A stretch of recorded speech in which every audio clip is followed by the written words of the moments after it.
Praise the Lord, hallelujah. एक बार फिर से परमेश्वर का धन्यवाद करते हैं। परमेश्वर ने जो अनुग्रह दिया है कि हम प्रभु के वचन पर मनन और चिंतन करें। आज परमेश्वर के वचन में से जो मनन चिंतन के लिए मैंने लिया है वो गलातियों की पत्री 3 अध्याय 2, 3 और 4 वचन। यहां पर प्रभु का वचन बताता है, मैं तुमसे केवल यह जानना चाहता हूं कि तुमने आत्मा को क्या व्यवस्था के कामों से या विश्वास के समाचार से पाया है। क्या तुम ऐसे निर्बुद्धि हो कि आत्मा की रीति पर आरंभ करके अब शरीर की रीति पर अंत करोगे। क्या तुमने इतना दुख व्यर्थ ही उठाया, परंतु कदाचित व्यर्थ नहीं। तो यहां पर पौलुस विशेष रूप से 3 प्रश्न पूछ रहा है गलातियों से। यद्यपि वो यहां पर 4 प्रश्न पूछ रहा है, लेकिन चौथा प्रश्न 5वें वचन में है। लेकिन जो आज मैं आपके साथ वार्तालाप करना चाहता हूं वो 2 और 3 और 4 वचन में से मैं वार्तालाप करना चाहता हूं। यहां पर सिर्फ 3 प्रश्न पौलुस पूछ रहा है। पहला प्रश्न, मैं तुमसे केवल यह जानना चाहता हूं कि तुमने आत्मा को क्या व्यवस्था के कामों से या विश्वास के समाचार से पाया है। परमेश्वर का जो आत्मा है, पवित्र आत्मा, क्या तुमने व्यवस्था के कामों से पाया है, अर्थात क्या तुम्हें व्यवस्था के कामों से मिला है। परमेश्वर का जो आत्मा है, पवित्र आत्मा, ये परमेश्वर है जिसके लिए परमेश्वर ने वायदा किया था योएल की पुस्तक में कि अंत के दिनों में ऐसा होगा कि परमेश्वर हर एक प्राणी पर अपना आत्मा उड़ेलेगा। उसके बाद परमेश्वर ने यूहन्ना से भी ये भविष्यवाणी की थी कि मेरे बाद वो आने वाला है जिसकी जूती का बंधन मैं खोलने के योग्य नहीं हूं, वो तुम्हें पवित्र आत्मा का बपतिस्मा देगा। और यीशु मसीह ने भी कहा है कि मेरा जाना तुम्हारे लिए अच्छा है, क्योंकि यदि मैं ना जाऊं तो वो सहायक अर्थात परमेश्वर का आत्मा, पवित्र आत्मा तुम्हारे पास नहीं आएगा। ये परमेश्वर है जिसने वादा किया है हर एक व्यक्ति के लिए। पत्रस कहता है ये तुम्हारे लिए, तुम्हारे संतानों के लिए और उन दूर देश के लोगों के लिए भी है ये प्रतिज्ञा, जिसको परमेश्वर हमारा पिता बुलाएगा। तो ये प्रतिज्ञा हम सब के लिए है और जितने भी परमेश्वर पर भरोसा करते हैं, विश्वास करते हैं, उन सब के लिए ये दान की प्रतिज्ञा है। पवित्र आत्मा जो हमारी सहायता करता है, हमारी मदद करता है और हमारे साथ रहता है और हमें सामर्थ और हियाव देता है। यीशु मसीह ने कहा जब पवित्र आत्मा तुम पर आएगा तब तुम सामर्थ पाओगे और यरूशलेम, यहूदिया, सामरिया और जगत के अंत तक तुम मेरे गवाह ठहरोगे। तो ये परमेश्वर की आज्ञा है, परमेश्वर की प्रतिज्ञा है, यीशु मसीह ने कही है। ये हम सब के लिए है मेरे प्रियो। तो क्या ये पवित्र आत्मा का दान तुम्हें ये व्यवस्था के कामों से मिला है? मेरे प्रियो, अगर व्यवस्था के कामों से मिला होता तो ये यीशु मसीह के से लगभग 1200 या 1300 ईसा पूर्व में जब मूसा आया था, मतलब हम ये कह सकते हैं लगभग 1300 साल बाद पवित्र आत्मा उतरा।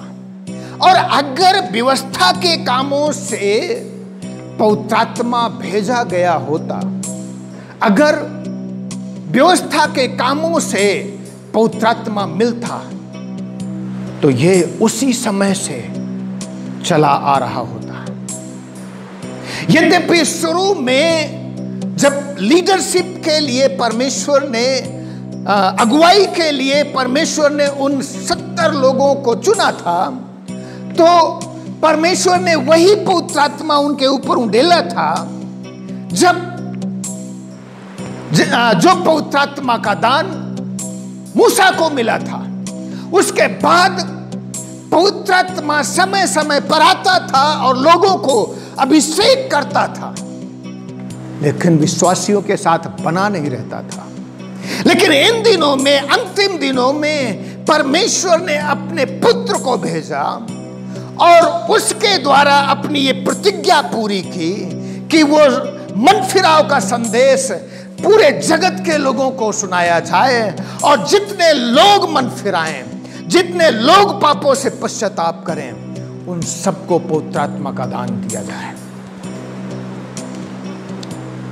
यूहन्ना और पतरस विशेष तौर से सामरिया को गए कि उन लोगों को पवित्र आत्मा का दान मिले, सामरिया के लोगों को। फिर पतरस सुसमाचार सुना रहा था अन्य जाति कुरनेलियुस को। परमेश्वर का आत्मा ऊपर से उतर रहा है और वो सब लोग पवित्र आत्मा से भर गए। उसके बाद अन्य जातियों की कलीसियाओं में परमेश्वर का आत्मा उतरा और लोग पवित्र आत्मा से भर गए। ये पवित्र आत्मा का दान उन सब के लिए मिलता है जिन्होंने मन फिरा लिया है, पापों से पश्चाताप कर लिया है। तो क्या ये पवित्र आत्मा का दान व्यवस्था के द्वारा मिला? नहीं, कदापि नहीं। परंतु पवित्र आत्मा का दान हर एक उन विश्वासियों के लिए है। पतरस अपने प्रचार में कहता है, प्रेरितों के काम 2 अध्याय में, मन फिराओ, अपने अपने पापों से पश्चाताप करो, तो तुम्हें पवित्र आत्मा का दान दिया जाएगा। विश्वास के ही द्वारा, यीशु मसीह के लहू पर विश्वास के द्वारा, यीशु मसीह के क्रूस पर बलिदान के द्वारा, बलिदान पर विश्वास के द्वारा, यीशु मसीह के दुख उठाए जाने पर विश्वास करने के द्वारा हमें पवित्र आत्मा का दान मिलता है जब हम पापों से पश्चाताप कर लेते हैं। दूसरी चीज, क्या तुम्हारा जो दुख उठा, अब तक तुमने दुख उठाया, क्या वो व्यर्थ है? 3 अध्याय के 4 वचन में बताता है, क्या तुमने जो दुख उठाया वो व्यर्थ है उठाया? मसीह में आने के बाद हर एक विश्वासी के लिए यह निश्चित है। पौलुस कहता है, जितने लोग भक्ति के साथ जीवन व्यतीत करेंगे वो सब लोग सताए जाएंगे। यीशु मसीह ने कहा, उन्होंने हरे पेड़ को नहीं छोड़ा तो सूखे पेड़ को कैसे छोड़ेंगे? उन्होंने, यीशु मसीह ने बताया अपने कि यदि इन लोगों ने मुझे नहीं छोड़ा तो तुम्हें कैसे छोड़ेंगे? सो यह दुख उठाने का जो सिलसिला है, यीशु मसीह ने कहा, तुम्हें ये लोग राजाओं के बीच में पकड़वाएंगे, हाकिमों के बीच में पकड़वाएंगे, लेकिन तुम चिंता न मत करना कि क्या बोलोगे, क्योंकि पवित्र आत्मा उसी समय बता देगा कि तुम्हें क्या बोलना है। हालेलुया। मेरे प्रियो, हम देख सकते हैं परमेश्वर का वचन बताता है क्या तुम्हारा ये जो दुख उठाना है ये व्यर्थ में तुमने उठाया है? नहीं। फिर तीसरा प्रश्न ये है, व्हाट इज द, क्या ये जो सर्कमसीजन है तीसरे वचन में, क्या तुम ऐसे निर्बुद्धि हो कि आत्मा की रीति पर आरंभ करके अब शरीर पर अंत करोगे? तुम लोगों ने आनंद के साथ सुसमाचार सुना लिया, ग्रहण किया है, जब पवित्र आत्मा जैसे ही तुम्हें सुसमाचार सुनाया गया, मानो तुम्हारी आंखों के सामने यीशु मसीह को क्रूस पर चढ़ाया दिखाया गया है, तो तुमने मन फिरा लिया है, पापों से पश्चाताप कर लिया है, प्रार्थना, और तुम्हें पवित्र आत्मा का दान मिल गया है। तो पवित्र आत्मा के साथ तुम जो शुरू करके, क्या तुम शरीर के रूप से शरीर में अंत करोगे? तुम ये बताना चाहते हो कि पवित्र आत्मा का तो दान हमें मिला है, लेकिन जब तक हम शारीरिक रूप से खतना ना कराएं, शनिवार के दिन आराधना ना करें, तो हमारा उद्धार नहीं हो सकता है। मेरे प्रियो, परमेश्वर के पास हम लोग फिर से लौट आए। लोग इस साउथ एशिया में रहते हैं, हमारे पास भी बहुत सारी व्यवस्थाएं हैं। यीशु मसीह ने व्यवस्था के श्राप को अपने ऊपर ले लिया है और हमें इन सब चीज़ों से आज़ाद कर दिया है। इसलिए आइए यीशु मसीह के दुख पर विश्वास करें। उसने हमारे लिए कोड़े खाए हैं, उसने हमारे लिए दुख उठाया, उसने हमारे लिए निंदा सही, अपमान सहा, ताकि उसके द्वारा हमारा उद्धार हो सके।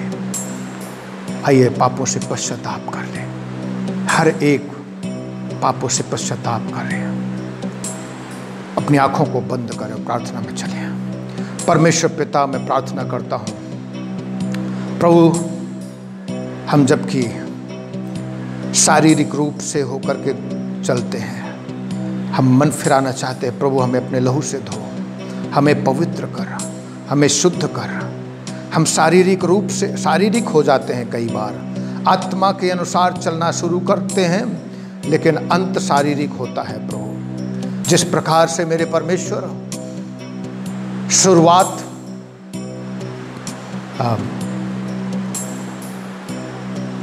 सुलेमान ने आत्मिक किया, पवित्र आत्मा ढूंढने के द्वारा, परमेश्वर को ढूंढने के द्वारा किया, लेकिन उसका अंत शारीरिक हुआ।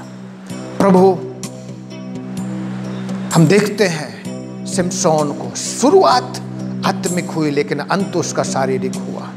सो कई बार हमारा शुरुआत आत्मिक होता है, लेकिन अंत शारीरिक होता है। इसलिए मेरे प्रियो, आइए हम लोग मन फिरा लें।